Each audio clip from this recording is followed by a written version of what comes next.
ಶ್ರೀ ಗಣಪತಿ ಶಾರದಾ ಗುರುಭ್ಯೋ ನಮಃ. ಯತ್ರ ಯೋಗೇಶ್ವರ ಕೃಷ್ಣೋ ಯತ್ರ ಪಾರ್ಥೋ ಧನುರ್ಧರಃ ತತ್ರ ಶ್ರೀ ವಿಜಯ ಭೂತಿರ್ಧ್ರುವ ನೀತಿರ್ಮತಿರ್ಮಮ. ಶ್ರೋತೃಗಳಿಗೆ ಶ್ರೀ ಅಳಸಿಂಗರಾಚಾರ್ಯ ವಿರಚಿತ ಶ್ರೀ ವ್ಯಾಸ ಮಹರ್ಷಿ ಪ್ರಣೀತ ಶ್ರೀಮನ್ ಮಹಾಭಾರತದ ಉದ್ಯೋಗ ಪರ್ವದಲ್ಲಿ ಶ್ರೀಕೃಷ್ಣನು ಕುಂತಿಯ ಮನೆಗೆ ಹೋಗಿ ಪಾಂಡವರ ಕ್ಷೇಮ ಲಾಭಗಳನ್ನೆಲ್ಲ ತಿಳಿಸಿ ತನ್ನ ಕಷ್ಟಗಳನ್ನೆಲ್ಲ ಹೇಳಿಕೊಂಡು ದುಃಖಿಸುತ್ತಿದ್ದ ಕುಂತಿದೇವಿಗೆ ಸಮಾಧಾನವನ್ನು ಹೇಳಿದನು. ಅಲ್ಲಿಂದ ಹೊರಟು ದುರ್ಯೋಧನನ ಮನೆಗೆ ಬಂದುದು ಎಂಬ 89ನೆಯ ಅಧ್ಯಾಯಕ್ಕೆ ಸ್ವಾಗತ. ಜನಮೇಜಯ ರಾಜ, ಕೇಳು. ವಿದುರನನ್ನು ನೋಡಿದ ಮೇಲೆ ಕೃಷ್ಣನು ಮಧ್ಯಾಹ್ನದಲ್ಲಿ ಅತ್ತೆಯಾದ ಕುಂತಿಯನ್ನು ನೋಡುವುದಕ್ಕಾಗಿ ಬಂದನು. ಸೂರ್ಯನಂತೆ ವರ್ಚಸ್ವಿಯಾದ ಕೃಷ್ಣನು ತನ್ನ ಮನೆಗೆ ಬರುವುದನ್ನು ಕಂಡೊಡನೆ ಅವಳಿಗೆ ತನ್ನ ಮಕ್ಕಳಾದ ಪಾಂಡವರ ಸ್ಮರಣವು ಬಂದಿತು. ಮುಂದೆ ಬಂದು ತನಗೆ ಪುತ್ರಪ್ರಾಯನಾದ ಕೃಷ್ಣನನ್ನು ಅಪ್ಪಿಕೊಂಡು ಗಟ್ಟಿಯಾಗಿ ರೋಧಿಸತೊಡಗಿದಳು. ಕೃಷ್ಣನು ಯಾವಾಗಲೂ ಪಾಂಡವರ ಸಂಗಡವೇ ಇದ್ದು ಕೂಡಾಡುತ್ತಿದ್ದುದನ್ನು ಅವಳು ನೋಡಿ ಬಹುಕಾಲವಾಗಿದ್ದಿತು. ಈಗ ಆ ಕೃಷ್ಣನು ಏಕಾಕಿಯಾಗಿ ಬಂದುದನ್ನು ಕಂಡು ಅವಳ ಕಣ್ಣಿನಲ್ಲಿ ಫಳಫಳನೆ ನೀರು ತುಂಬಿತು. ಆಮೇಲೆ ಅವನಿಗೆ ಯಥೋಚಿತ ಸತ್ಕಾರವನ್ನು ಮಾಡಿ ಆಸನದಲ್ಲಿ ಕುಳ್ಳಿರಿಸಿ ಬಾಡಿದ ಮುಖದಿಂದಲೂ ಬಾಷ್ಪಪೂರ್ಣವಾದ ಕಣ್ಣುಗಳಿಂದಲೂ ಗದ್ಗದ ಸ್ವರದಿಂದಲೂ ಹೀಗೆಂದು ಹೇಳುವಳು: ಕೃಷ್ಣ, ನನ್ನ ಮಕ್ಕಳು ಬಾಲ್ಯದಿಂದಲೇ ಗುರು ಶುಶ್ರೂಷೆಯಲ್ಲಿ ಆಸಕ್ತಿಯುಳ್ಳವರು, ಅನ್ಯೋನ್ಯ ಪ್ರೀತಿಯುಳ್ಳವರು, ಲೋಕಕ್ಕೆಲ್ಲ ಇಷ್ಟರಾದವರು, ಎಲ್ಲರಲ್ಲಿಯೂ ಸಮಾನ ಬುದ್ಧಿಯುಳ್ಳವರು. ಅವರನ್ನು ದುರ್ಯೋಧನಾದಿಗಳು ಮೋಸದಿಂದ ರಾಜ್ಯಭ್ರಷ್ಟರನ್ನಾಗಿ ಮಾಡಿದರು. ಎಲ್ಲ ಜನಗಳಲ್ಲಿಯೂ ಸ್ನೇಹ ಭಾವದಿಂದ ಕೂಡಾಡಿ ಸಂತೋಷಿಸತಕ್ಕ ಅವರು ನಿರ್ಜನವಾದ ಕಾಡಿಗೆ ಅಟ್ಟಲ್ಪಟ್ಟರು. ಅವರು ಕೋಪ ಹರ್ಷಗಳೊಂದನ್ನು ಹೊರಕ್ಕೆ ತೋರಿಸದೆ ತಮ್ಮಲ್ಲಿಯೇ ಅಡಗಿಸಿಡಬಲ್ಲವರು, ಬ್ರಾಹ್ಮಣ ಪ್ರಿಯರು, ಸತ್ಯವಾದಿಗಳು. ಇಂತಹ ಸರ್ವೋತ್ತಮ ಗುಣವುಳ್ಳವರಿಗೆ ಯಾವ ಕಷ್ಟ ಉಂಟಾಯಿತೋ ನೋಡು. ಅವರು ತಮ್ಮ ಇಷ್ಟ ಜನರನ್ನು, ಸಮಸ್ತ ಸುಖವನ್ನು ತೊರೆದು ಹೆತ್ತ ತಾಯಿಯಾದ ನಾನು ಅಳುತ್ತಿರುವಾಗಲೂ ನನ್ನನ್ನು ಬಿಟ್ಟು ಹೊರಟು ಹೋದರು. ಅವರು ಕಾಡಿಗೆ ಹೋಗುವಾಗ ನನ್ನ ಹೃದಯವನ್ನು ತಮ್ಮೊಡನೆ ಅಪಹರಿಸಿಕೊಂಡು ಹೋಗಿರುವರು. ಅಂತಹ ಕಷ್ಟಗಳಿಗೆ ಅರ್ಹರಲ್ಲದ ಮಹಾಬಲವುಳ್ಳ ಆ ಪಾಂಡವರು ಹುಲಿ, ಕರಡಿ, ಆನೆ, ಸಿಂಹ ಮೊದಲಾದ ಕ್ರೂರ ಮೃಗಗಳಿಂದ ತುಂಬಿದ ಮಹಾರಣ್ಯದಲ್ಲಿ ಹೇಗೆ ವಾಸ ಮಾಡುತ್ತಿದ್ದರೋ ಕಾಣೆನು. ಅಪ್ಪ ವಾಸುದೇವ, ಅವರು ಇನ್ನೂ ಬಾಲಕರು, ತಂದೆ ಇಲ್ಲದ ತಬ್ಬಲಿಗಳು, ಯಾವಾಗಲೂ ಬಿಟ್ಟಗಲದೆ ನನ್ನಿಂದ ಪೋಷಿಸಲ್ಪಟ್ಟವರು. ಅವರು ತಂದೆ ತಾಯಿಗಳ ಮುಖವನ್ನೇ ಕಾಣುವುದಕ್ಕಿಲ್ಲದೆ ಆ ಮಹಾರಣ್ಯದಲ್ಲಿ ಹೇಗೆ ತಾನೇ ವಾಸ ಮಾಡಿದರು? ಕೃಷ್ಣ, ಆ ಪಾಂಡವರು ಯಾವಾಗಲೂ ಬೆಳಿಗ್ಗೆ ಶಂಖ, ದುಂದುಬಿ, ಮೃದಂಗ, ವೇಣು ಮೊದಲಾದ ಮಂಗಳವಾದ್ಯ ಧ್ವನಿಗಳಿಂದ ಎಚ್ಚರಗೊಳಿಸಲ್ಪಡುತ್ತಿದ್ದವರು ಮತ್ತು ಆನೆ ಕುದುರೆಗಳ ಕೂಗನ್ನು, ರಥನೇಮಿ ಧ್ವನಿಗಳನ್ನು ಕೇಳಿ ನಿದ್ರೆಯಿಂದ ಎಚ್ಚರಗೊಳ್ಳುತ್ತಿದ್ದವರು. ಅವರು ನಿದ್ರೆಯಿಂದ ಎದ್ದೊಡನೆ ವೀಣೆ, ಕೊಳಲು, ಶಂಖ, ಬೇರಿ ಮೊದಲಾದ ಮಂಗಳ ಧ್ವನಿಗಳಿಂದಲೂ ಬ್ರಾಹ್ಮಣರ ಪುಣ್ಯ ಘೋಷದಿಂದಲೂ ಪೂಜಿಸಲ್ಪಡುತ್ತಿದ್ದವರು. ಪ್ರತಿದಿನವೂ ಬೆಳಿಗ್ಗೆ ಎದ್ದೊಡನೆ ಅವರು ವಸ್ತ್ರಾಲಂಕಾರ, ಗೋದಾನಾದಿಗಳಿಂದ ಅನೇಕ ಬ್ರಾಹ್ಮಣರನ್ನು ಪೂಜಿಸುತ್ತಿದ್ದವರು. ಮಹಾತ್ಮರಾದ ಅನೇಕ ಬ್ರಾಹ್ಮಣರಿಂದ ಪೂಜಿತರಾಗಿ ತಾವು ಅವರನ್ನು ಸತ್ಕರಿಸುತ್ತಿದ್ದವರು. ಅನೇಕ ಬ್ರಾಹ್ಮಣರು ಅವರನ್ನು ಸ್ತುತಿಸಿ ಅವರಿಂದ ಸತ್ಕಾರಗಳನ್ನು ಹೊಂದುತ್ತಿದ್ದರು. ಇದುವರೆಗೆ ಉಪ್ಪರಿಗೆಗಳಲ್ಲಿ ಹಂಸತೂಲಿಕಾ ತಲ್ಪದ ಮೇಲೆ ಮಲಗಿದ್ದು ಮಂಗಳ ವಾದ್ಯ ಧ್ವನಿಗಳಿಂದಲೂ ಬ್ರಾಹ್ಮಣಾಶೀರ್ವಚನಗಳಿಂದಲೂ ಸ್ತುತಿ ಪಾಠಕರ ಸ್ತೋತ್ರಗಳಿಂದಲೂ ಎಚ್ಚರಗೊಳಿಸಲ್ಪಡುತ್ತಿದ್ದ ಆ ನನ್ನ ಮಕ್ಕಳು ಈಗ ಕಾಡಿನಲ್ಲಿ ಕೃಷ್ಣಾಜಿನದ ಮೇಲೆ ಮಲಗಿ ಕ್ರೂರ ಮೃಗಗಳ ಧ್ವನಿಯಿಂದ ಎಚ್ಚರಗೊಳ್ಳುವ ದುರ್ಗತಿಗೆ ಈಡಾದರಲ್ಲ. ಹೋ ಜನಾರ್ದನ, ಅವರು ಕಾಡಿನಲ್ಲಿ ಇರುವವರೆಗೆ ಒಂದು ಕ್ಷಣ ಮಾತ್ರವಾದರೂ ಕಣ್ಣು ಮುಚ್ಚಿ ನಿದ್ರೆ ಮಾಡಿಯೇ ಇರಲಾರರು. ಅಂತಹ ಕಷ್ಟಕ್ಕೆ ಅವರು ಎಂದಿಗೂ ಯೋಗ್ಯರಲ್ಲ. ವೀಣೆ ಮೊದಲಾದ ಮಂಗಳ ಧ್ವನಿಗಳಿಂದಲೂ ಸ್ತ್ರೀಯರ ಇಂಪಾದ ಗಾನದಿಂದಲೂ ಮಾಗಧರ ಸ್ತುತಿ ಪಾಠಗಳಿಂದಲೂ ಎಚ್ಚರಗೊಳ್ಳುವಂತಾಯಿತಲ್ಲವೇ? ಅವನು ಅಕಾರ್ಯಗಳಿಗೆ ಬಹಳವಾಗಿ ನಾಚತಕ್ಕವನು, ಸತ್ಯದಲ್ಲಿ ಸ್ಥಿರವಾಗಿ ನೆಲೆಗೊಂಡವನು, ಹಿತೇಂದ್ರಿಯನು, ಸಮಸ್ತ ಭೂತಗಳಲ್ಲಿಯೂ ಕರುಣೆಯುಳ್ಳವನು, ಕಾಮದ್ವೇಷಗಳನ್ನು ನಿಗ್ರಹಿಸಿದವನು, ಸಜ್ಜನರ ಮಾರ್ಗವನ್ನೇ ಅನುಸರಿಸತಕ್ಕವನು.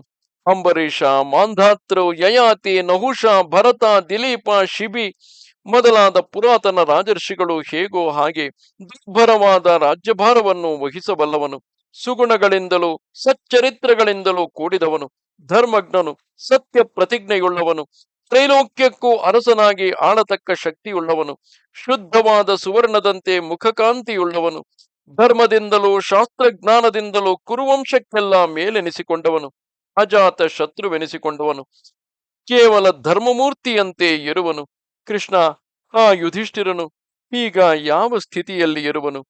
ಆ ನನ್ನ ಎರಡನೆಯ ಮಗನಾದ ಭೀಮನು 10,000 ಆನೆಗಳ ಬಲವುಳ್ಳವನು, ವೇಗದಲ್ಲಿಯೂ ಬಲದಲ್ಲಿಯೂ ತನ್ನ ತಂದೆಯಾದ ವಾಯುವಿಗೆ ಸಮಾನನು, ಕೋಪ ಸ್ವಭಾವವುಳ್ಳವನಾದರೂ ಅಣ್ಣನಾದ ಯುಧಿಷ್ಠಿರನಲ್ಲಿ ಅತಿ ಭಕ್ತಿಯುಳ್ಳವನಾಗಿ ಅವನಿಗೆ ಪ್ರಿಯವನ್ನೇ ಮಾಡತಕ್ಕವನು.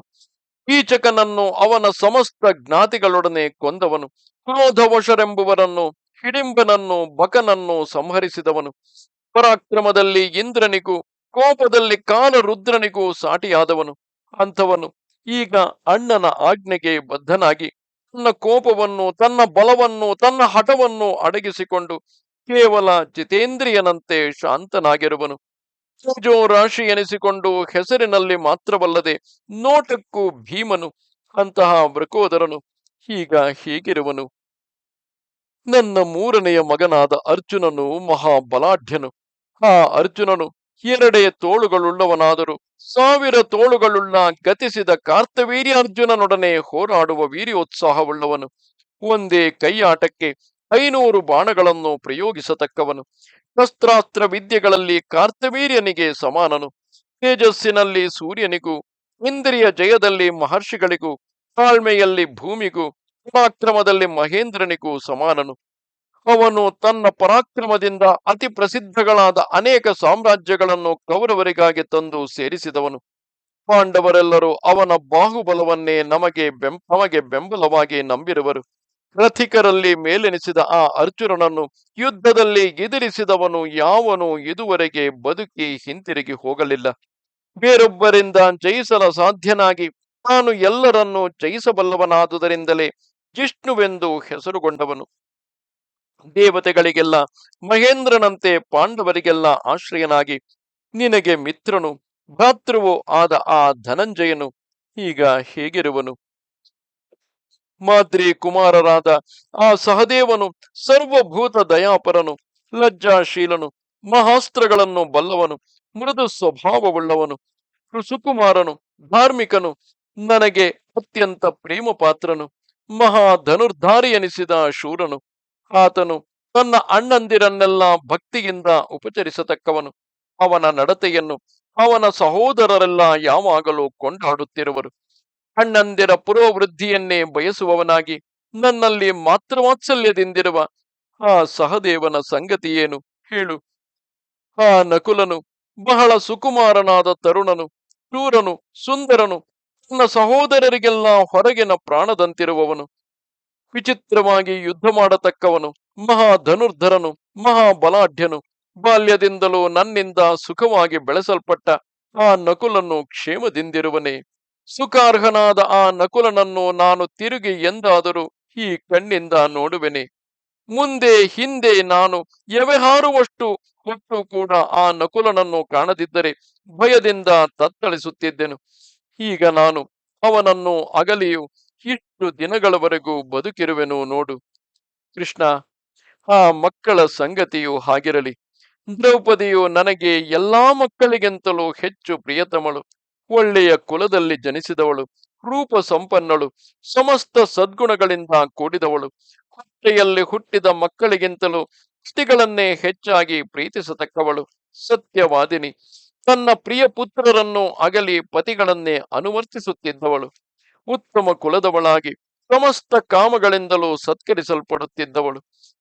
ದರಸಿ ಎನಿಸಿಕೊಂಡು ಮಂಗಳ ಸ್ವರೂಪಿಣಿಯಾದ ದ್ರೌಪದಿಯು ಹೇಗಿರುವಳು?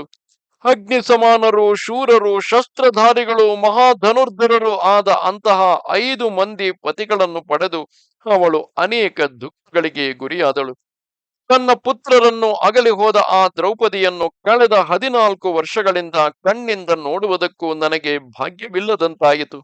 ವತ್ಸ ಕೃಷ್ಣ, ಇವನ್ನೆಲ್ಲ ನೋಡಿದರೆ ಮನುಷ್ಯನಿಗೆ ಪುಣ್ಯ ಕರ್ಮಗಳಿಂದಾದರೂ ಸುಖವೇನೂ ಇಲ್ಲವೆಂದೇ ನನಗೆ ತೋರುವುದು. ಅಂತಹ ಪುಣ್ಯಶೀಲೆಯಾದ ಆ ದ್ರೌಪದಿಯೇ ಸ್ವಲ್ಪವಾದರೂ ಸುಖವಿಲ್ಲದೆ ಕಷ್ಟಕ್ಕೆ ಸಿಕ್ಕಿದಳಲ್ಲವೇ? ಆ ದ್ರೌಪದಿಯು ಬಲಾತ್ಕಾರದಿಂದ ದ್ಯೂತ ಸಭೆಗೆ ಸೆಳೆಯಲ್ಪಟ್ಟುದನ್ನು ನೋಡಿದ ನನಗೆ ಆಗಿನಿಂದ ನನ್ನ ಮಗನಾದ ಯುಧಿಷ್ಠಿರನಲ್ಲಿ ಆಗಲಿ, ಭೀಮಾರ್ಜುನರಲ್ಲಿ ಆಗಲಿ, ನಕುಲ ಸಹದೇವರಲ್ಲಿ ಆಗಲಿ ಮೊದಲಿದ್ದ ಅಭಿಮಾನವೇ ತಗ್ಗಿ ಹೋಯಿತು. ದುರಾತ್ಮನಾದ ಆ ದುಶ್ಯಾಸನನು ದ್ರೌಪದಿಯ ತುರುಬನ್ನು ಹಿಡಿದು ಬಲಾತ್ಕಾರದಿಂದ ಸಭೆಗೆ ಎಳೆದು ತಂದುದನ್ನು ನೋಡಿದುದಕ್ಕಿಂತಲೂ ನನಗೆ ಅಧಿಕ ದುಃಖವು ಬೇರೇನಿದೆ? ಈಗ ಅವಳು ಸ್ತ್ರೀ ಧರ್ಮದಲ್ಲಿ, ಅಂದರೆ ಋತುಕಾಲದಲ್ಲಿ, ಆಗ ಆ ಸಮಯದಲ್ಲಿ ಇದ್ದವಳು. ಆದುದರಿಂದ ಒಂದೇ ಬಟ್ಟೆಯನ್ನುಟ್ಟಿದ್ದವಳು. ಇಂಥವಳನ್ನು ಆ ಪಾಪಿಯು ಅವಳ ಮಾವಂದಿರೆಲ್ಲರೂ ನೆರೆದಿದ್ದ ಸಭಾಮಧ್ಯಕ್ಕೆ ಎಳೆತಂದು ಎಲ್ಲ ಕೌರವರ ಮುಂದೆ ನಿಲ್ಲಿಸಿದನು. ಧೃತರಾಷ್ಟ್ರನು, ಮಹಾರಾಜನಾದ ಬಾಹ್ಲೀಕನು, ಕೃಪಾಚಾರ್ಯನು, ಸೋಮದತ್ತನು, ಕುರುಗಳು ಅದನ್ನು ಕಣ್ಣಾರೆ ನೋಡುತ್ತಿದ್ದರು. ಎಲ್ಲರೂ ಸಂಕಟಪಟ್ಟರು. ಆದರೇನು, ಅಂತಹ ದೊಡ್ಡ ಸಭೆಯಲ್ಲಿ ಮಹಾತ್ಮನಾದ ಆ ವಿದುರನೊಬ್ಬನೇ ಪೂಜನೀಯನು. ಕೃಷ್ಣ, ಲೋಕದಲ್ಲಿ ಮನುಷ್ಯನಿಗೆ ಅವನವನ ನಡತೆಯಿಂದಲೂ ಮತ್ತು ಗುಣದಿಂದಲೂ ಬರುವಷ್ಟು ಪೂಜ್ಯತೆಯು ವಿದ್ಯೆಯಿಂದಾಗಲಿ ಧನದಿಂದಾಗಲಿ ಬಾರದು. ಬಹಳ ಧೀಮಂತನು ಮಹಾತ್ಮನು ಆದ ಆ ವಿದುರನಿಗೆ ಅವನ ಶೀಲವೇ ಉತ್ತಮ ಭೂಷಣವಾಗಿ ಲೋಕಕ್ಕೆ ಪ್ರಶಂಸಾರ್ಹವಾಗಿದೆ ಎಂದಳು. ಓ ಜನಮೇಜಯರಾಜ, ಕುಂತಿಗೆ ಶ್ರೀಕೃಷ್ಣನನ್ನು ನೋಡಿದ ಸಂತೋಷ ಒಂದು ಕಡೆ, ಅವನನ್ನು ಕಂಡೊಡನೆ ಮಕ್ಕಳನ್ನು ನೆನೆಸಿಕೊಂಡು ಅದರಿಂದ ಉಂಟಾದ ಮಹಾವ್ಯಸನ ಒಂದು ಕಡೆ, ಇವೆರಡು ಅವಳ ಹೃದಯವನ್ನು ಕಲಗಿಸಿದವು. ಹಿಂದಿನಿಂದ ತಾನು ಅನುಭವಿಸಿದ ದುಃಖಗಳನ್ನೆಲ್ಲ ಕೃಷ್ಣನ ಮುಂದೆ ಹೇಳಿಕೊಂಡು ಸಂಕಟಪಟ್ಟಳು. ಅವಳು ತಿರುಗಿ ಕೃಷ್ಣನನ್ನು ಕುರಿತು, ಅಪ್ಪ ಕೃಷ್ಣ, ಪೂರ್ವಕಾಲದಲ್ಲಿ ನೀಚ ರಾಜರಿಂದ ಆಚರಿಸಲ್ಪಡುತ್ತಿದ್ದ ಪಗಡೆಯಾಟವು, ಕಾಡಿನಲ್ಲಿ ಮೃಗಗಳನ್ನು ಕೊಲ್ಲುವುದು, ಅಂದರೆ ಈ ಜೂಜು, ಬೇಟೆ ಎಂಬಿ ದುರ್ವ್ಯಸನಗಳೆರಡು ನನ್ನ ಮಕ್ಕಳಾದ ಆ ಪಾಂಡವರಿಗೆ ತೃಪ್ತಿಕರವಾದುವೆ. ಪರಮಸಾಧ್ವಿಯಾದ ಆ ದ್ರೌಪದಿಯನ್ನು ಧೃತರಾಷ್ಟ್ರ ಪುತ್ರನು ಕೌರವ ಸಭೆಯ ಮುಂದೆ ಎಳೆದಾಡಿದುದು ಈಗಲೂ ನನ್ನನ್ನು ಮರಣ ಸಂಕಟದಂತೆ ದಹಿಸುತ್ತಿರುವುದು. ನನ್ನ ಮಕ್ಕಳು ದೇಶಭ್ರಷ್ಟರಾಗಿ ಕಾಡಿನಲ್ಲಿ ಕಷ್ಟಪಡುತ್ತಿರುವರು. ನಾನಾ ದುಃಖಗಳಿಗೆ ನಾನು ಗುರಿಯಾದೆನು. ಇವು ಹಾಗಿರಲಿ, ನನ್ನ ಮಕ್ಕಳೆಲ್ಲರೂ ಸೆರೆಮನೆಯಲ್ಲಿ ಇದ್ದಂತೆ ಪರಗ್ರಹದಲ್ಲಿ ಸೇವಕರಾಗಿ ಅಜ್ಞಾತವಾಸವನ್ನು ಅನುಭವಿಸಿದ ಕಷ್ಟಕ್ಕಿಂತಲೂ ಅಧಿಕವಾದ ವ್ಯಸನವು ನನಗಾಗಲಿ ನನ್ನ ಮಕ್ಕಳಿಗಾಗಲಿ ಬೇರೇನಿದೆ? ಕೃಷ್ಣ, ದುರ್ಯೋಧನನು ನನ್ನ ಮಕ್ಕಳನ್ನು ಕಾಡಿಗಟ್ಟಿ ಈಗಾಗಲೇ 14ನೆಯ ವರ್ಷವು ನಡೆಯುತ್ತಿದೆ. ದುಃಖಾನುಭವದಿಂದ ಪಾಪವು, ಸುಖಾನುಭವದಿಂದ ಪುಣ್ಯವು ಕಳೆದು ಹೋಗುವುದೆಂದು ಹೇಳುವರಲ್ಲವೇ? ಇಷ್ಟು ದೀರ್ಘಕಾಲದ ದುಃಖವನ್ನು ಅನುಭವಿಸಿದ ಮೇಲಾದರೂ ನಮಗೆ ಸುಖ ಕಾಲವು ಬರಬಾರದೆ? ನಮ್ಮ ಪುಣ್ಯವು ಕ್ಷಯಿಸಿದರೂ ನಾವು ಸ್ವಲ್ಪ ಕಾಲ ಸುಖವನ್ನು ಅನುಭವಿಸಬಾರದೆ? ನಾನು ಇದುವರೆಗೆ ಧೃತರಾಷ್ಟ್ರ ಪುತ್ರರಲ್ಲಿಯೂ ನನ್ನ ಮಕ್ಕಳಲ್ಲಿಯೂ ಭೇದ ಬುದ್ಧಿಯನ್ನು ತೋರಿಸಿದವಳಲ್ಲ. ಈ ನನ್ನ ಸತ್ಯದಿಂದಾದರೂ ನನ್ನ ಮಕ್ಕಳು ಶೀಘ್ರದಲ್ಲಿಯೇ ಶತ್ರುಗಳನ್ನು ನಿಗ್ರಹಿಸಿ ಯುದ್ಧ ಕಾರ್ಯಗಳನ್ನು ಮುಗಿಸಿಕೊಂಡು ಜಯಲಕ್ಷ್ಮಿ ಸಮೇತರಾಗಿ ನಿನ್ನೊಡನೆ ಬರುವುದನ್ನು ನಾನು ನೋಡದೆ ಇರಲಾರೆನು. ನನ್ನ ಮಕ್ಕಳಾದ ಪಾಂಡವರೇನೋ ಶತ್ರುಗಳಿಂದ ಪರಾಜಿತರಾಗುವವರಲ್ಲ. ಅವರನ್ನು ಜಯಿಸುವುದಕ್ಕೆ ಇತರರಿಂದ ಶಕ್ಯವಲ್ಲ. ಅವರ ನಿಷ್ಕಲ್ಮಷವಾದ ಸಚ್ಚರಿತ್ರವು ಅಂತಹದು. ಆದರೆ ನನ್ನ ಈಗಿನ ಕಷ್ಟ ದಶೆಯನ್ನು ಕುರಿತು ನಾನು ನನ್ನ ಹೆತ್ತ ತಂದೆಯನ್ನು ನಿಂದಿಸಬೇಕಾಗಿದೆಯೇ ಹೊರತು ಬೇರೆಯಲ್ಲ. ಇಲ್ಲಿ ನನ್ನ ತಪ್ಪು ಇಲ್ಲ. ಆ ದುರ್ಯೋಧನನನ್ನಾಗಲಿ ನಾನು ನಿಂದಿಸಬೇಕಾಗಿಲ್ಲ. ಏಕೆಂದರೆ ಉದಾರ ಬುದ್ಧಿಯುಳ್ಳವರು, ಅಂದರೆ ಆ ಜೂಜುಗಾರರು ಕೈಯಲ್ಲಿದ್ದ ಧನವನ್ನು ಹೇಗೆ ಆ ಭಕ್ಷ್ಯವಾಗಿ ಬಿಡುವರು, ಹಾಗೆ ನನ್ನ ತಂದೆಯು ನನ್ನನ್ನು ಕುಂತಿ ಭೋಜನ ಕೈಗೆ ಒಪ್ಪಿಸಿಬಿಟ್ಟನು. ನಾನು ಇನ್ನೂ ಸಣ್ಣ ಹುಡುಗಿಯಾಗಿ ಕೈಯಲ್ಲಿ ಚೆಂಡನ್ನು ಹಿಡಿದು ಆಡುತ್ತಿದ್ದಾಗಲೇ ಆ ನಿನ್ನ ತಾತನು ನನ್ನನ್ನು ಎತ್ತಿಕೊಂಡು ಹೋಗಿ ತನ್ನ ಮಿತ್ರನಾದ ಕುಂತಿ ಭೋಜನ ಕೈಗೆ ಕೊಟ್ಟು ಬಿಟ್ಟನು. ಹೀಗೆ ಬಾಲ್ಯದಲ್ಲಿಯೇ ನನ್ನನ್ನು ನನ್ನ ಹೆತ್ತ ತಂದೆಯು ತೊರೆದು ಬಿಟ್ಟನು. ಆಮೇಲೆ ನನ್ನ ಅತ್ತೆ ಮಾವಂದಿರಲ್ಲಿಯೂ ನನಗೆ ಆದರವಿಲ್ಲದಂತೆ ಅವರು ನನ್ನನ್ನು ತೊರೆದರು. ಹೀಗೆ ಅತ್ಯಂತ ದುಃಖ ಭಾಗಿನಿಯಾದ ನಾನು ಈ ಲೋಕದಲ್ಲಿ ಬದುಕಿ ಫಲವೇನು? ಕೃಷ್ಣ, ಆದರೆ ಮತ್ತೊಂದು ರಹಸ್ಯವುಂಟು. ನಾನು ಅರ್ಜುನನನ್ನು ಪ್ರಸವಿಸಿ ಸೂತಕದಲ್ಲಿದ್ದಾಗ ರಾತ್ರಿಯಲ್ಲಿ ಒಂದು ಅಶರೀರವಾಣಿಯು ನನ್ನನ್ನು ಸಂಬೋಧಿಸಿ, ನಿನ್ನ ಈ ಮಗನು ಭೂಮಿಯನ್ನೆಲ್ಲ ಜಯಿಸುವನು. ಇವನ ಕೀರ್ತಿಯು ಸ್ವರ್ಗವನ್ನು ಮುಟ್ಟುವುದು. ಇವನು ಮುಂದೆ ಮಹಾಯುದ್ಧದಲ್ಲಿ ಕುರುಗಳನ್ನು ಕೊಂದು ರಾಜ್ಯವನ್ನು ಪಡೆದು ತನ್ನ ಒಡಹುಟ್ಟಿದವರೊಡನೆ ಸೇರಿ 3 ಅಶ್ವಮೇಧಗಳನ್ನು ನಡೆಸುವನು ಎಂದು ಹೇಳಿತು. ಆ ಅಶರೀರ ವಾಕ್ಕನ್ನು ನಂಬದಿರುವುದು ಹೇಗೆ? ಆದುದರಿಂದ ಧರ್ಮಕ್ಕೆ ನಮಸ್ಕಾರವು, ಸೃಷ್ಟಿಕರ್ತನಿಗೆ ನಮಸ್ಕಾರವು, ಹೆಸರಿಗೆ ದೊಡ್ಡದೆನಿಸಿಕೊಂಡ ಆ ದೈವಕ್ಕೂ ಅಂದರೆ ನಿನಗೂ ನನ್ನ ನಮಸ್ಕಾರವಿರಲಿ. ಧರ್ಮವೇ ಲೋಕವನ್ನು ಧರಿಸುತ್ತಿರುವುದೇ ಹೊರತು ಈಶ್ವರಾನುಗ್ರಹವೇನು ಪ್ರಯೋಜನಕ್ಕೆ ಬಾರದು. ಧರ್ಮವೆಂಬುದಿದ್ದರೆ ಆಗ ನೀನು ಆ ಅಶರೀರ ವಾಕ್ಕು ಫಲಿಸುವುದಕ್ಕೆ ತಕ್ಕಂತೆ ಎಲ್ಲವನ್ನೂ ನೀನಾಗೆ ನಡೆಸುವೆ. ವತ್ಸ ಮಾಧವ, ನನಗೆ ಈ ನನ್ನ ವೈಧವ್ಯವಾಗಲಿ ಧನನಾಶವಾಗಲಿ ನನ್ನ ಪುತ್ರ ವಿಯೋಗದಷ್ಟು ಸಂಕಟಕರವಾಗಿಲ್ಲ. ಗಾಂಡೀವಧಾರಿಯಾಗಿ ಶಸ್ತ್ರದೊಳಗೆಲ್ಲ ಮೇಲೆನಿಸಿಕೊಂಡ ಶಸ್ತ್ರಧರರೊಳಗೆಲ್ಲ ಮೇಲೆನಿಸಿಕೊಂಡ ಆ ಧನಂಜಯನನ್ನು ಆಗಾಗ ಕಣ್ಣಾರೆ ನೋಡುವ ಭಾಗ್ಯವು ನನಗಿಲ್ಲದ ಮೇಲೆ ನನ್ನ ಹೃದಯಕ್ಕೆ ಶಾಂತಿಯಂತದು. ನಾನು ಆ ಯುಧಿಷ್ಠಿರನನ್ನು, ಧನಂಜಯನನ್ನು, ಆ ನಕುಲ ಸಹದೇವರನ್ನು, ವೃಕೋದರನನ್ನು ಕಣ್ಣಿಂದ ನೋಡಿ ಇಂದಿಗೆ 14 ವರ್ಷಗಳು ಕಳೆದು ಹೋದವು. ಇಷ್ಟು ದೀರ್ಘಕಾಲದವರೆಗೆ ಕಾಣದೆ ಹೋದ ಮೇಲೆ ಅಂಥವರನ್ನು ಸತ್ತಂತೆಯೇ ಭಾವಿಸಿ ಲೋಕದಲ್ಲಿ ಜನರು ಶ್ರಾದ್ದವನ್ನು ಮಾಡುವುದುಂಟು. ಅದರಂತೆ ನೋಡಿದರೆ ಈಗ ನನ್ನ ಭಾಗಕ್ಕೆ ಅವರು, ಅವರ ಭಾಗಕ್ಕೆ ನಾನು ಸತ್ತಂತೆಯೇ ಅಲ್ಲವೇ? ಮಾಧವ, ಧರ್ಮಮೂರ್ತಿ ಎನಿಸಿದ ಆ ಯುಧಿಷ್ಠಿರನಿಗೆ ಈಗಲಾದರೂ ಹೇಳು. ಅವನ ಕ್ಷತ್ರ ಧರ್ಮವು ದಿನ ದಿನಕ್ಕೆ ಬಹಳವಾಗಿ ಕ್ಷಯಿಸುತ್ತಿದೆ. ಅದನ್ನು ಅವನು ವ್ಯರ್ಥವಾಗಿಸದಂತೆ ಎಚ್ಚರಿಸು. ವತ್ಸ, ಅಂತಹ ವೀರ ಪುತ್ರರಿದ್ದಾಗಲೂ ಪರಾಶ್ರಯದಿಂದ ಜೀವಿಸುವ ಈ ನನ್ನ ಬಾಳನ್ನು ಸುಡಬೇಕು. ಇಂತಹ ಕಾರ್ಪಣ್ಯ ಜೀವನಕ್ಕಿಂತಲೂ ಸಾಯುವುದೇ ಮೇಲು. ಆದುದರಿಂದ ಕೃಷ್ಣ, ಆ ಧನಂಜಯನಿಗೂ ವೃಕೋದರನಿಗೂ ನೀನು ಹೀಗೆಂದು ಹೇಳಬೇಕು. ಕ್ಷತ್ರಿಯ ರಮಣಿಯು ಪುತ್ರರನ್ನು ಪಡೆದುದಕ್ಕೆ ಮುಖ್ಯ ಫಲವೇನೋ ಆ ಫಲ ಸಾಧನೆಗೆ ಈಗ ಕಾಲವು ಬಂದಿದೆ. ಇಂತಹ ಕಾಲವು ಒದಗಿರುವಾಗ ಅದನ್ನು ವ್ಯರ್ಥ ಮಾಡಿದರೆ ಲೋಕಕ್ಕೆಲ್ಲ ಗೌರವಾರ್ಹರೆನಿಸಿದ ನೀವು ಅಕಾರ್ಯವನ್ನು ಮಾಡಿದ ನಿಂದನೆಗೆ ಒಳಗಾಗುವಿರಿ.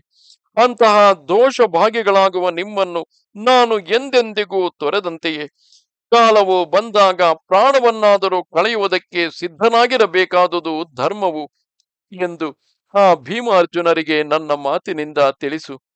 ಕ್ಷತ್ರಿಯ ಧರ್ಮದಲ್ಲಿ ನಿರತರಾದ ಆ ಮಾದ್ರಿ ಪುತ್ರರಿಗೂ ನೀನು ನಿಮ್ಮ ಪರಾಕ್ರಮದಿಂದ ಸಂಪಾದಿಸಿದ ಭೋಗಗಳನ್ನು ಅನುಭವಿಸುವುದಕ್ಕೆ ಯತ್ನಿಸಿರಿ. ಜೀವಕ್ಕಿಂತಲೂ ಅದು ಪ್ರಿಯವಾದುದು. ಕ್ಷತ್ರಿಯ ಧರ್ಮದಲ್ಲಿ ಇರುವವನಿಗೆ ತನ್ನ ಪರಾಕ್ರಮದಿಂದ ಸಂಪಾದಿಸಿದ ವಸ್ತುಗಳು ಮನಸ್ಸಿಗೆ ಪ್ರಿಯವಾಗುವಂತೆ ಬೇರೆ ಯಾವುದು ಸಂತೋಷವನ್ನು ಉಂಟು ಮಾಡಲಾರದು ಎಂದು ನನ್ನ ಮಾತಿನಿಂದ ತಿಳಿಸು. ಓ ಮಹಾಬಾಹು, ನೀನು ಇಲ್ಲಿಂದ ಹೋಗಿ ಶಸ್ತ್ರಧಾರಿಗಳಲ್ಲಿ ಮೇಲೆನಿಸಿದ ಅರ್ಜುನನಿಗೆ ದ್ರೌಪದಿಯ ಇಷ್ಟಾನುಸಾರವಾಗಿಯೇ ನಡೆಯಬೇಕೆಂದು ಖಂಡಿತವಾಗಿ ಹೇಳು. ನನ್ನ ಮಕ್ಕಳಾದ ಭೀಮಾರ್ಜುನರಿಬ್ಬರು ಕೋಪಗೊಂಡರೆ ಕಾಲಾಂತಕನಿಗೆ ಸಮಾನರು. ದೇವತೆಗಳನ್ನಾದರೂ ಅವರು ತೀರಿಸಿ ಬಿಡಬಲ್ಲರು ಎಂಬುದು ನಿನಗೂ ಚೆನ್ನಾಗಿ ತಿಳಿದಿದೆ. ಅಂತಹವರಿಗೆ ಆ ದ್ಯೂತ ಸಭೆಯಲ್ಲಿ ಎಂತಹ ಅವಮಾನವಾಯಿತು ಅದನ್ನು ಅವರಿಗೆ ಜ್ಞಾಪಿಸು. ಅವರ ಪತ್ನಿಯಾದ ದ್ರೌಪದಿಯು ಆ ಸಭಾಮಧ್ಯಕ್ಕೆ ಎಳೆಯಲ್ಪಟ್ಟುದನ್ನು, ಕರ್ಣ ದುಶ್ಯಾಸನರಿಬ್ಬರು ಆಗ ಅವರನ್ನು ಮತ್ತು ಆ ದ್ರೌಪದಿಯನ್ನು ಕ್ರೂರ ವಾಕ್ಯಗಳಿಂದ ನಿಂದಿಸಿದುದನ್ನು, ದುರ್ಯೋಧನನು ಕೂಡ ಎಲ್ಲ ಕೌರವರ ಮುಂದೆ ಭೀಮಸೇನನನ್ನು ಸಾಕ್ಷಾತ್ತಾಗಿ ನಿಂದಿಸಿದುದನ್ನು ಅವರಿಗೆ ಜ್ಞಾಪಿಸು. ಕೃಷ್ಣ, ಇದಕ್ಕೆಲ್ಲ ದುರ್ಯೋಧನನು ಶೀಘ್ರದಲ್ಲಿಯೇ ಫಲವನ್ನು ಕಾಣದೆ ಹೋಗಲಾರನು. ಭೀಮನಿಗೆ ಮನಸ್ಸಿನಲ್ಲಿ ವೈರವು ಹುಟ್ಟಿದ ಮೇಲೆ ಅದು ಸುಮ್ಮನೆ ಶಾಂತವಾಗಲಾರದು. ಶತ್ರುಗಳನ್ನು ಕೊಂದಲ್ಲದೆ ಎಷ್ಟು ದಿನವಾದರೂ ಅದು ಶಾಂತವಾಗತಕ್ಕುದಲ್ಲ. ಕೃಷ್ಣ, ನನಗೆ ರಾಜ್ಯವು ಹೋದುದಕ್ಕೆ ಅಷ್ಟು ದುಃಖವಿಲ್ಲ. ದ್ಯೂತದಲ್ಲಿ ಪರಾಜಯವಾದುದಕ್ಕೂ ನಾನು ಅಷ್ಟು ದುಃಖಿಸುವುದಿಲ್ಲ. ನನ್ನ ಮಕ್ಕಳೆಲ್ಲರೂ ದೇಶಭ್ರಷ್ಟರಾಗಿ ಹೋದುದಕ್ಕೂ ನಾನು ಅಷ್ಟಾಗಿ ಕೊರಗುವುದಿಲ್ಲ.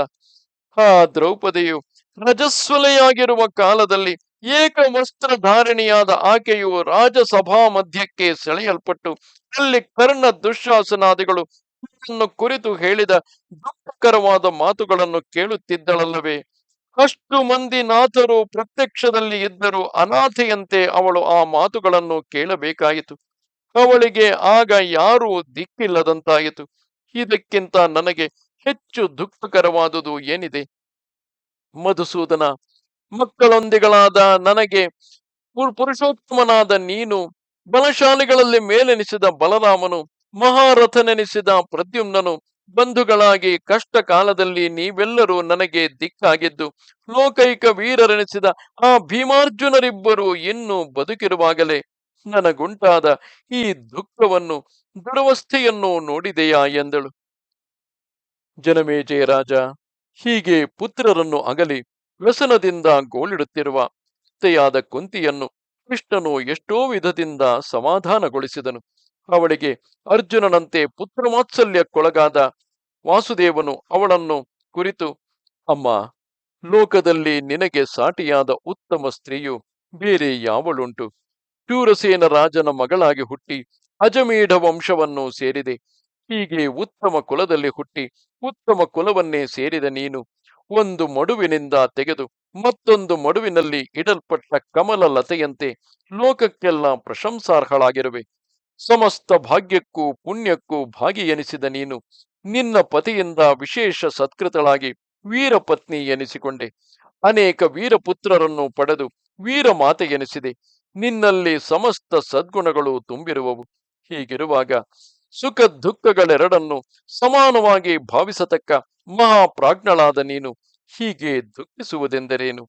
ನಿನ್ನ ಪುತ್ರರಿಗಾಗಿ ನೀನೇಕೆ ಚಿಂತಿಸುವೆ? ಆ ನಿನ್ನ ಮಕ್ಕಳೆಲ್ಲರೂ ನಿದ್ರಾಲಸ್ಯಗಳನ್ನು, ಕೋಪ ಹರ್ಷಗಳನ್ನು, ಹಸಿವು ಬಾಯಾರಿಕೆಗಳನ್ನು, ಶೀತೋಷ್ಣಗಳನ್ನು ಜಯಿಸಿ ಯಾವಾಗಲೂ ವೀರಯೋಗ್ಯವಾದ ಸುಖದಲ್ಲಿ ಇರತಕ್ಕವರು. ಅವರಿಗೆ ವೀರ ಸುಖದಲ್ಲಿ ಯಾವಾಗಲೂ ಪ್ರಿಯವೇ ಹೊರತು ಗ್ರಾಮ್ಯ ಸುಖಗಳಲ್ಲಿ ಆಶೆ ಪಡುವವರಲ್ಲ. ಮಹೋತ್ಸಾಹವೂ ಮಹಾಬಲವೂ ಉಳ್ಳ ನಿನ್ನ ಪುತ್ರರು ಅಲ್ಪ ಬುದ್ಧಿಯುಳ್ಳವರಂತೆ ಅಲ್ಪ ಸಂತೋಷಗಳಲ್ಲ. ಕಷ್ಟವಾಗಲಿ ಸುಖವಾಗಲಿ ಅದರ ಕೊನೆಯ ಎಲ್ಲೆಯನ್ನು ಅನುಭವಿಸುವುದೇ ವಿವೇಕಿಗಳ ಸ್ವಭಾವವು. ಗ್ರಾಮ್ಯ ಸುಖದಲ್ಲಿ ಪ್ರಿಯವುಳ್ಳ ಸಾಮಾನ್ಯ ಜನರಾದರೂ ಬಂದಷ್ಟೇ ಸಾಕೆಂದು ಅಲ್ಪ ವಿಷಯಕ್ಕೆ ತೃಪ್ತಿ ಪಡುವರು. ಧೀರರಾದವರು ಮನುಷ್ಯ ಲಭ್ಯವಾದ ಪ್ರಬಲ ಕಷ್ಟಗಳನ್ನಾಗಲಿ ಉತ್ತಮ ಭೋಗಗಳನ್ನಾಗಲಿ ಅದರ ಕೊನೆ ಮುಟ್ಟುವವರೆಗೆ ಅನುಭವಿಸಿ ತೀರುವರೇ ಹೊರತು ಅಪೂರ್ಣವಾದ ಅದರ ಮಧ್ಯಸ್ಥಿತಿಯಲ್ಲಿ ತೃಪ್ತಿಗೊಂಡು ಸುಮ್ಮನಾಗತಕ್ಕವರಲ್ಲ. ಹೀಗೂ ಹಾಗೂ ಇಲ್ಲದ ನಡುತರದ ಸ್ಥಿತಿಯಲ್ಲಿ ಧೀರನಾದವರಿಗೆ ಎಂದಿಗೂ ತೃಪ್ತಿಯಲ್ಲ. ಅವರು ಅಂತಹ ನಡುತರದ ಸ್ಥಿತಿಯನ್ನು ದುಃಖವೆಂದೇ ಹೇಳುವರು. ಆತ್ಯಂತಿಕವಾದ ಮೋಕ್ಷವೊಂದೇ ನಿಜವಾದ ಸುಖವೆಂದು, ಅಂತರಾಳಿಕಗಳಾದ ಸ್ವರ್ಗಾದಿ ಸುಖಗಳೆಲ್ಲ ದುಃಖ ರೂಪಗಳೇ ಹೊರತು ಎಂದು ಇಲ್ಲಿ ಈ ದುಃಖ ರೂಪಗಳೇ ಎಂದು ಇದರ ತಾತ್ಪರ್ಯ. ಅಮ್ಮ, ಪಾಂಡವರು ಆ ದ್ರೌಪದಿಯು ನಿನಗೆ ಬಾರಿ ಬಾರಿಗೂ ತಮ್ಮ ನಮಸ್ಕಾರಗಳನ್ನು ತಿಳಿಸುವಂತೆ ಹೇಳಿದರು. ಅವರು ತಮ್ಮ ಕ್ಷೇಮವನ್ನು ನಿನಗೆ ತಿಳಿಸಿ ನಿನ್ನ ಆರೋಗ್ಯವನ್ನು ವಿಚಾರಿಸಿ ಬರುವಂತೆ ಹೇಳಿರುವರು. ಆರೋಗ್ಯವಂತರಾಗಿ ಇಷ್ಟ ಸಿದ್ಧಿಯನ್ನು ಪಡೆದು ಬರುವ ನಿನ್ನ ಪುತ್ರರನ್ನು ಶೀಘ್ರದಲ್ಲಿಯೇ ನೀನು ನೋಡುವೆ. ಶತ್ರುಗಳನ್ನೆಲ್ಲ ಜಯಿಸಿ ಸಮಸ್ತ ಪ್ರಜೆಗಳಿಗೂ ತಾವೇ ಪ್ರಭುಗಳೆನಿಸಿಕೊಂಡು ರಾಜಲಕ್ಷ್ಮಿ ಶೋಭಿತರಾಗಿ ಬರುವ ನಿನ್ನ ಮಕ್ಕಳನ್ನು ನೀನು ಇನ್ನು ಸ್ವಲ್ಪ ಕಾಲದಲ್ಲಿಯೇ ಕಾಣುವೆ ಎಂದನು. ಕೃಷ್ಣನ ಬಾಯಿಂದ ಹೊರಟ ಈ ಸಮಾಧಾನ ವಾಕ್ಯಗಳನ್ನು ಕೇಳಿದ ಮೇಲೆ ಕುಂತಿಗೆ ಪುತ್ರ ವಿಯೋಗದಿಂದ ಉಂಟಾದ ಬುದ್ಧಿ ಮೋಹವು ಸ್ವಲ್ಪ ಶಾಂತವಾಯಿತು. ಆಗ ಅವಳು ಕೃಷ್ಣನನ್ನು ನೋಡಿ, ಅಪ್ಪ ಕೃಷ್ಣ, ಇನ್ನು ನಾನು ಹೇಳತಕ್ಕುದೇನಿದೆ? ನನ್ನ ಪುತ್ರರಾದ ಆ ಪಾಂಡವರಿಗೆ ಯಾವುದು ಹಿತಕರವು, ನಿನ್ನ ಮನಸ್ಸಿಗೆ ಯಾವುದು ಸಾಧುವೆಂದು ತೋರುವುದು ಅದರಂತೆ ನಡೆಸು. ಧರ್ಮಕ್ಕೆ ವಿರೋಧವಿಲ್ಲದಂತೆಯೂ ನಿರ್ವಂಚನೆಯಾಗಿಯೂ ಇರುವ ಕಾರ್ಯಗಳನ್ನು ನಡೆಸಿರಿ. ಕೃಷ್ಣ, ನಿನ್ನ ಪ್ರಭಾವವೆಂತದೆಂಬುದನ್ನು ನಾನು ಬಲ್ಲೆನು. ನಿನ್ನ ಸತ್ಯಶೀಲಗಳೆಂತಹವು ಎಂಬುದನ್ನು ಬಲ್ಲೆನು. ನಿನ್ನ ಆಪ್ತರನ್ನು, ಅಂದರೆ ನಿನ್ನ ಇಷ್ಟ ಭಕ್ತರನ್ನು ಸರಿಯಾದ ಸ್ಥಿತಿಯಲ್ಲಿ ನೆಲೆಗೊಳಿಸುವುದಕ್ಕಾಗಿ ನೀನು ಉಪಯೋಗಿಸತಕ್ಕ ಬುದ್ಧಿ ಪರಾಕ್ರಮಗಳು ಎಂತಹದೆಂಬುದನ್ನು ನಾನು ಬಲ್ಲೆನು. ಓ ವಾಸುದೇವ, ಹೆಚ್ಚೇಕೆ ನಮ್ಮ ಕುಲಕ್ಕೆಲ್ಲ ನೀನೇ ಧರ್ಮವು, ನೀನೇ ಸತ್ಯವು, ನೀನೇ ಮಹತ್ತಾದ ತಪಸ್ಸು, ಅದಕ್ಕೆ ರಕ್ಷಕನು ನೀನೇ, ಮಹತ್ತಾದ ಬ್ರಹ್ಮವು ನೀನೇ, ನಿನ್ನಲ್ಲಿಯೇ ಎಲ್ಲವೂ ನೆಲೆಗೊಂಡಿದೆ. ನಿನ್ನ ಬಾಯಿಂದ ಯಾವುದು ಹೊರಟರೆ ಅದು ಸತ್ಯವಲ್ಲದೆ ಸುಳ್ಳಾಗದು. ಕೌರವರಿಗೂ ಪಾಂಡವರಿಗೂ ಎಲ್ಲ ಜನರಿಗೂ ನಿನ್ನ ಈ ಸಮಸ್ತ ಪ್ರಪಂಚಕ್ಕೂ ಗತಿಯಾದವನು ನೀನೇ. ನಿನ್ನ ಪ್ರಭಾವವು, ನಿನ್ನ ಬುದ್ಧಿಯು, ನಿನ್ನ ವೀರ್ಯವು ಅನ್ಯಾದೃಶವಾದುದು ಎಂದಳು. ಓ ಜನಮೇಜಯ ರಾಜ. ಆಮೇಲೆ ಕೃಷ್ಣನು ಅತ್ತೆಯಾದ ಕುಂತಿಗೆ ಪ್ರದಕ್ಷಿಣ ನಮಸ್ಕಾರಗಳನ್ನು ಮಾಡಿ ಅವಳ ಅನುಮತಿಯನ್ನು ಪಡೆದು ಅಲ್ಲಿಂದ ದುರ್ಯೋಧನನ ಅರಮನೆಗೆ ಹೊರಟನು. ಇದು 90ನೆಯ ಅಧ್ಯಾಯವು. ನಮಸ್ತೆ ಶಾರದೆ ದೇವಿ, ಕಾಶ್ಮೀರ ಪುರವಾಸಿನಿ, ತ್ವಾಮಹಂ ಪ್ರಾರ್ಥೆಯೇ ನಿತ್ಯಂ, ವಿದ್ಯಾದಾನಂಚ ದೇಹಿಮೆ. ನಮಸ್ಕಾರ.